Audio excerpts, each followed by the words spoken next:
ሰላም ሰላም እንዴት ናችሁ የዩቲዩብ ተከታታዮቼ? እንግዲህ ዛሬም በሌላ አበደ ቪዲዮ ተመልሰን መጥተናል ማለት ነው። እንግዲህ በዛሬው ቪዲዮ ብዙዎቻችሁን ኔትወርክ ያስቸግራችኋል ማለት ነው። ኔትወርክም ሲያስቸግራችሁ በጣም በዛ ከተባለ ከአፑም ሊያስወጣችሁ ይችላል። ወይም ላግ እያደረገ ቀይ ምልክት እያሳየ ከኢቨንቶች ፎርፌ አድርጋችሁ እንድትወጡ ወይም ራሱ ያስወጣችኋል ማለት ነው። ስለዚህ እሱን በቀላሉ እስከ መጨረሻው እንዴት እንደምታስተካክሉና ያለምንም የኔትወርክ ችግር ፏ ብላችሁ እንዴት እንደምትጫወቱ በጋራ እናያለን ማለት ነው።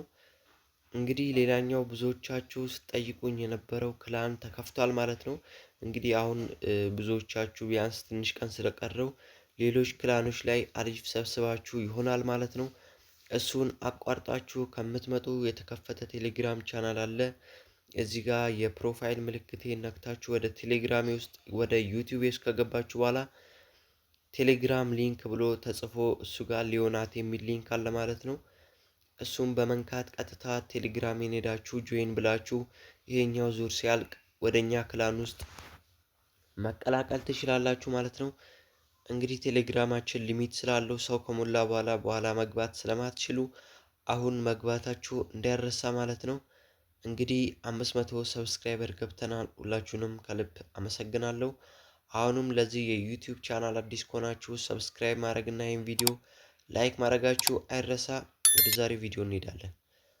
እንግዲህ በቅድሚያ ይሄን ለማስተካከል እዚህ ጥግ ላይ ከሆም አጠገብ ያለችዋን የሴቲንግ ምልክት እንነካለን ማለት ነው። እንግዲህ ይሄን የሴቲንግ ምልክት ስንነካ እዚህ ጋር ከታች 5 አማራጮች አሉ ማለት ነው። ጌም፣ ዲስፕሌይ፣ ኦዲዮ፣ ኮንትሮል እና አድቫንስድ አለ።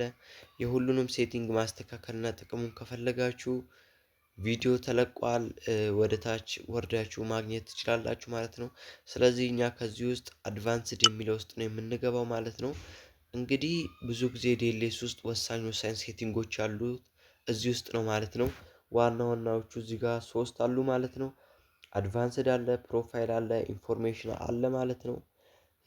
አድቫንስድ የሚለውንም ኢንፎርሜሽን የሚለውንም አሁን አንጠቀምም። እኛውን እዚህ ጋር ፕሮፋይል የሚለውን የምንነካው።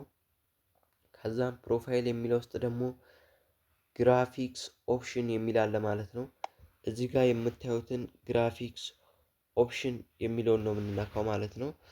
አሁን ለምሳሌ እናንተ በእርግጠኝነት አውቶ 60 ኤፍፒኤስ እና ይሄኛው ደግሞ አውቶ ሃይ ላይ ነው የሚሆነው ማለት ነው። ለምሳሌ ይሄ እንደዚህ ነው ማለት ነው እናንተ ጋር።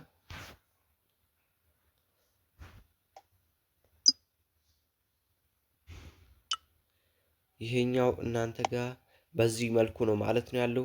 ስለዚህ እኛ ጋር የምናስተካክለው አሁን ፍሬም ሬት ኳሊቲ የሚለውን ነው የምናስተካክለው ሁለቱ ማለት ነው።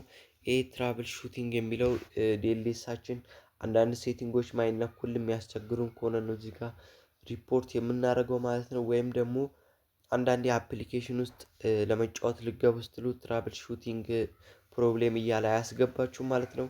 እሱ በሚሆንበት ጊዜ ደግሞ ሴቲንጋችሁ ውስጥ ገብታችሁ ዲኤልኤሳችሁን ክሊር ካች በማለት ወይም ደግሞ ሬስት በማለት ማስተካከል ትችላላችሁ ማለት ነው። አሁን ኔትወርክ ለማስተካከል ወሳኞቹ ነገሮች ፍሬም ሬት እና ኳሊቲ ናቸው ማለት ነው። ይህንንም የምናስተካክለው ፍሬም ሬታችንን ወደ 60 ማለት ነው። ኤፍፒኤስ የምንለው ፍሬም ፐር ሰከንዳችን ወደ 60 ነው፣ ወደ 30 ነው የምናስተካክለው ማለት ነው። 60 ከነበረ ብዙዎቻችሁ እንግዲህ ይሄ 60 ኤፍፒኤስ የሚለው ብዙ ኢንተርኔት የሚፈልግና በሰከንዶች ውስጥ ስንት ፍሬም ወይም ስንት ፎቶዎችን ላምጣ የሚለውን በጣም ፍጥነት ኔትወርክ ስለሚጠቀም ይሄ ለእናንተ አይመከርም ማለት ነው። 60 ኤፍፒኤስ አይፎን ያላችሁ ሰዎች 60 ኤፍፒኤስ እና ኳሊቲውን ደግሞ አውቶ ሃይ ብታደርጉት ለእናንተ እዚሁ ላይ ቢቀመጥ አሪፍ ነው ማለት ነው። ግን ሳምሰንጎች የምትጠቀሙ ልጆች 60 ኤፍፒኤስ እና ኳሊቲውን ደግሞ ሚዲየም ብታደርጉት በቂ ነው ማለት ነው። እንደ ስልካችሁ አይታችሁ ደግሞ ስልካችሁ ዜድቲ፣ አይቴል፣ ኢንፊኒክስ የተለያዩ ስልኮች የሆነ ግን ግራፊክስ ኳሊቲውን ሎ ብታደርጉት አሪፍ ነው ማለት ነው እናንተን ኔትወርክ እንዲያስተካክል። ስለዚህ በዚህ መሰረት 30 ኤፍፒኤስ እና ሚዲየም ብታደርጉ ኔትወርካችሁ ተስተካክሎ በስነ ስርዓቱ ፋ ብላችሁ መጫወት ትችላላችሁ ማለት ነው። እንግዲህ በዚህ መሰረት ኔትወርካችሁን ማስተካከል ትችላላችሁ ማለት ነው። የዛሬ ቪዲዮአችን ይሄን ይመስል ነበር። ለዚህ የዩቲዩብ ቻናል አዲስ ከሆናችሁ ሰብስክራይብ ማድረጋችሁ እንዳይረሳ። አመሰግናለሁ።